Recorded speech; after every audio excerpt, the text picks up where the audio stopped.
Hello, this is still part of the webinar series and the latest updates in small animal cardiology practice. We are on topic 6 and this is all about cardiotherapeutics. Now, if we're dealing with cardiac patients, so what are the basic questions you need to ask if you are managing or dealing with cardiac patients? So the first one is, do I know what the diagnosis is? So you have to be sure with the diagnosis of this particular patient, and do I need further diagnostic tests? So if it's confirmed, if it's not confirmed, do you need to undergo other tests that could actually provide you with better information and better views of the whole disease process? And do the current signs justify medical intervention? Are the animals providing clinical manifestations related to the disease, or is the animal looks apparently healthy? And how aggressive does my therapy need to be? And of course, do I understand the pharmacokinetics of these drugs that I'm using? So these are the important questions you need to ask in managing and providing treatment to these cardiac patients. Now, as you can recall, all canine heart disease, 95% of these canine heart diseases are acquired heart diseases, and only 1 to 5% would be congenital in nature. And with the 95% of acquired heart diseases, 15 to 20% would be coming from cardiomyopathies, either dilated cardiomyopathy or your hypertrophic cardiomyopathy. And a large chunk of this acquired heart disease, around 75 to 80%, would be coming from valvular diseases, and in particular, your mitral valve disease.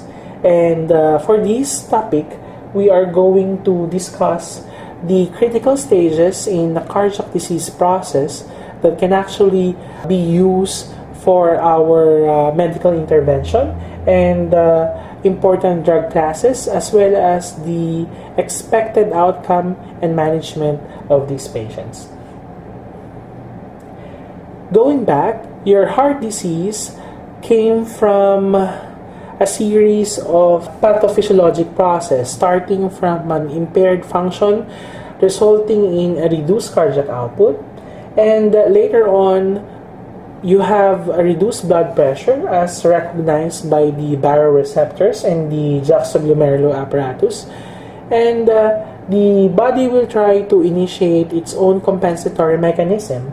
Initially, this would be good, but later on it could be deadly, and this compensatory mechanism will include increased contractility, an increase in the heart rate of the patient, an increase in the sodium and water reabsorption, and vasoconstriction. These compensatory mechanisms, if unchecked and uncontrolled, will eventually lead to heart failure. And we have several critical stages in a heart failure disease process. And number one, that would be your myocardial failure. Second is it is associated with your volume overload. Third is it is associated with pressure overload and restriction of your cardiac filling and the presence of arrhythmias. Now, what are your goals? So if we are trying to initiate treatment and medical management in this particular patient, what would be our goal? So you want to correct the defect if it's present, if it's associated with a congenital heart disease. You want to correct the underlying cause, either addressing arrhythmias that can be very damaging if left untreated, or you want to provide some supportive mechanisms, and that would be palliation of signs. And bulk of the cardiac medications available in the market are aimed at reducing the signs that are related to cardiac failure, either coughing, exercise intolerance, or syncope. Now, what are the principles of medical intervention? So, knowing the various critical stages of your heart failure, like this one, there are certain medical intervention appropriate for each of these critical stages. If you are dealing with myocardial failure, of course you want to improve myocardial contractility and improve the overall cardiac output of the animal and control arrhythmias. If you are dealing, on the other hand, volume overload or excessive fluids inside the body of the animal, you want to reduce valvular regurgitation and reduce your cardiac workload, and as well as control arrhythmias. Now, if we're dealing with pressure overload or high blood pressure, that would be requiring you to relieve stenosis and control edema and effusions, and also control the accompanying arrhythmias. Now, in some cases, that there would be problems with ventricular filling restricted by pericardial disease, and the principle should include removing the pericardial fluid and treating the underlying cause. Now, in cases of a ventricular filling restricted by myocardial hypertrophy or stiffness, then you want to slow down the heart rate a bit. You want to reduce the cardiac workload and stress, and in some cases, you want to avoid thromboembolism. Now, knowing these critical stages and knowing the principles, what are the various classes that would match these critical stages? Now, if we're dealing with myocardial failure, you are given with choices of positive inotropic drugs, your beta blockers, and your antiarrhythmics. In the volume overload management, you might want to do some changes in the diet, okay, and the provision of diuretics, the use of vasodilators, and the use of your positive inotropic drugs. Now, if you're dealing with pressure overload, this concerns the use of hypertensives, the use of beta blockers, the use of your diuretics, and the use of your antiarrhythmics. Now, in cases of a problem involving pericardial disease, then the appropriate management should include pericardiocentesis to remove pericardial fluid, or surgical in nature, like pericardiectomy. Now, ventricular filling restricted by myocardial hypertrophy or stiffness would include the use of a beta blocker or a calcium blocker, the use of your ACE inhibitor, the use of your antithromboembolytics, the use of diuretics, and the use of changes in the diet or use of a commercially prepared special diet for animals. The different drug choices for managing cardiac patients. If we are dealing with diuretics, furosemide is the most potent. And if we are dealing with inotropic drugs, the digoxin can be used for DCM patients, but you cannot use digitoxin in cats. Sympathetic catecholamine, you have dobutamine. For vasodilators, you can initially use a venodilator drug like your nitroglycerin, but as a last resort, in hypotension, you can use hydralazine. Now, for the beta blocker, the third generation carvedilol is quite promising. Your ACE inhibitor, you have choices of enalapril or benazepril, or in the Philippines, you have the ramipril that is available as a vet-prescribed drug in the market. Now, antiarrhythmics, if needed, includes propanolol, lidocaine, or your diltiazem. The treatments available are more of palliative and supportive care, whether you are talking about cardiomyopathies or degenerative valvular diseases. Now, this particular diagram shows where your different classes of drugs can be useful. If you are dealing with congestive heart failure and you want to prevent its progression to lowering down of the cardiac output and high left ventricular and diastolic pressure, then the useful drugs would be the inotropic agents. Now, if you are dealing with already started with compensatory responses initiated by the body, and you want to prevent further increase in the preload and further increase in the afterload, then you want to use your ACE inhibitors like your ramipril, your beta blockers, and your diuretics. Now, in cases of a high afterload and a high preload, and you want to delay the progression into a full-blown congestive heart failure, then you have choices of using vasodilator, your afterload unloader, and your preload unloader. So these particular classes of drugs will be helpful and try to delay or minimize the impacts of either compensatory responses or delay progression into a full-blown congestive heart failure.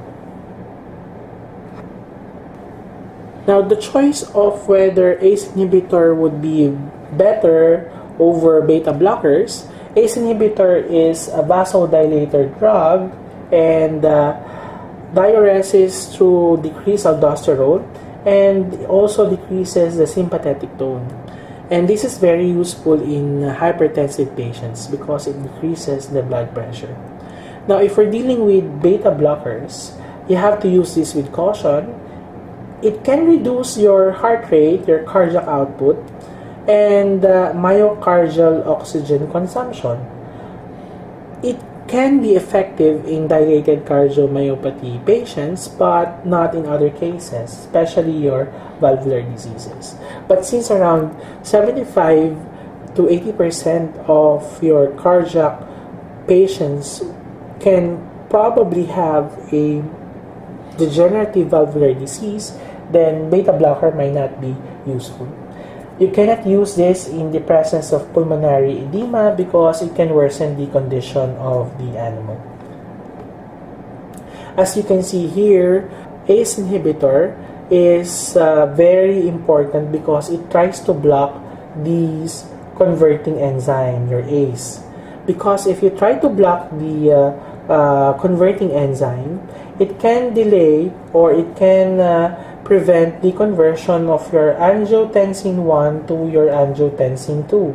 And we all know that the angiotensin 2 is the culprit for sodium retention, which leads to fluid retention and later leads to ascites or pulmonary edema and pulmonary effusions.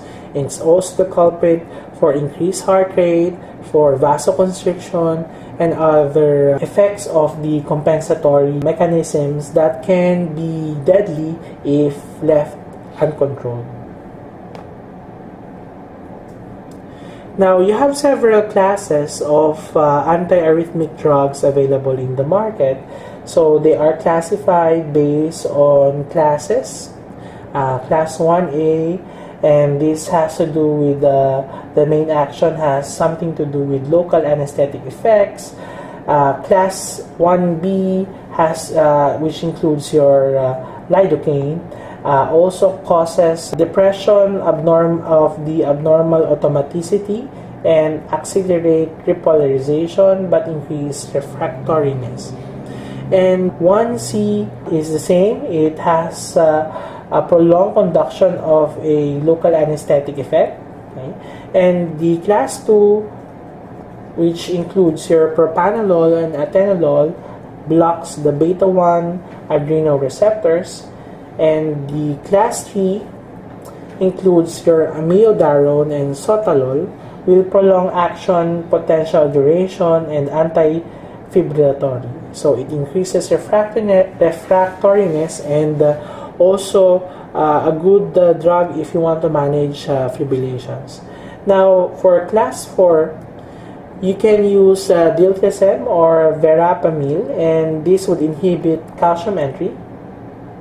So it block or slow down the channels, and it depress the sinus rate and prolong the atrioventricular conduction. So these are the different classes of antiarrhythmic drugs that can be useful in patients. What are your end goals? Your end goals should include reduction of the heart rate to 150 beats per minute or less. And the second one is the reduction of your resting respiratory rate to 30 per minute or lower. This can be monitored by the owner or caretaker at home. Now, when the animal is resting or sleeping, that's the time where you get your respiratory rate, because this will provide a better insight whether the medications are taking effect already or you are managing your patient well. Also, another part of your end goal is the elevation of your serum creatinine by no more than 25% above the pre-treatment level. You need to avoid pre-renal azotemia or kidney failure, especially when the animal's not eating and they are continuously receiving medications. It can really increase creatinine in your blood urea nitrogen, and you have to monitor for this, because the last thing that we do not want is a cardiac patient that is not eating, because it can cause further complications. In summary, regardless of our ability or inability to delay the progression of cardiac disease, client education is important in successfully managing these patients. You need to educate your client about the various signs of your congestive heart failure, and you have to train them to obtain resting or sleeping respiratory rate and the heart rate if possible. Schedule follow-up visits for monitoring, because the time interval between visits depends on the stage of the disease, as well as if you are actually providing combination of drugs and the dosaging. This would really be very helpful if you want to lower down the medications or you want to monitor how the animal responds to the medications provided. And access to emergency furosemide in complicated cases. In the end, your diagnosis is as good as your treatment. And this is the last topic for the webinar series of the latest updates on small animal cardiology practice. Thank you very much for listening.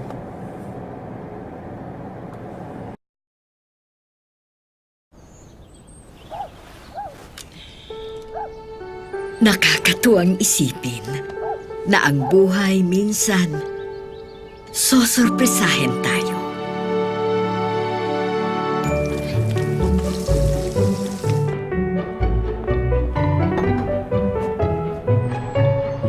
Mahahanap natin sa mga bagay na di inaasahan.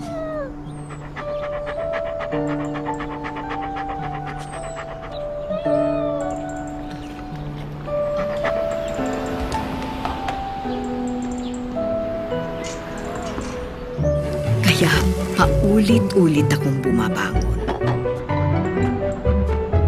Bumabangon sa pag-asa na may maiiba. At kahit papaulit-ulit, hindi pa din ako magsasawa.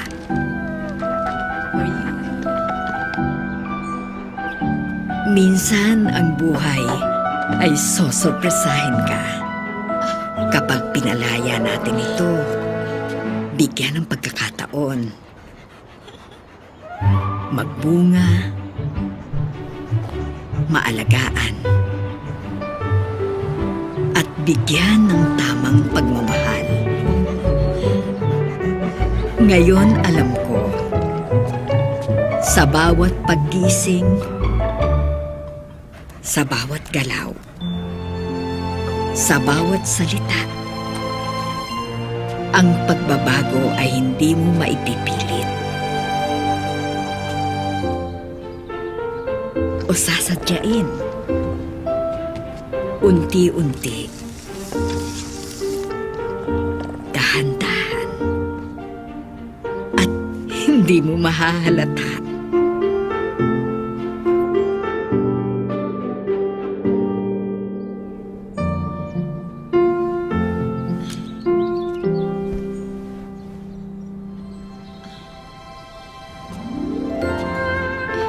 Hindi ko naman pinapangarap ang buhay na kakaiba.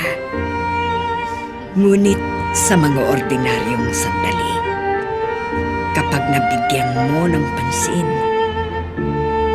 pagkakataon, ang buhay minsan ay sosorpresahin ka. na ang mga ordinaryong bagay ay nagiging higit pa sa ordinaryo.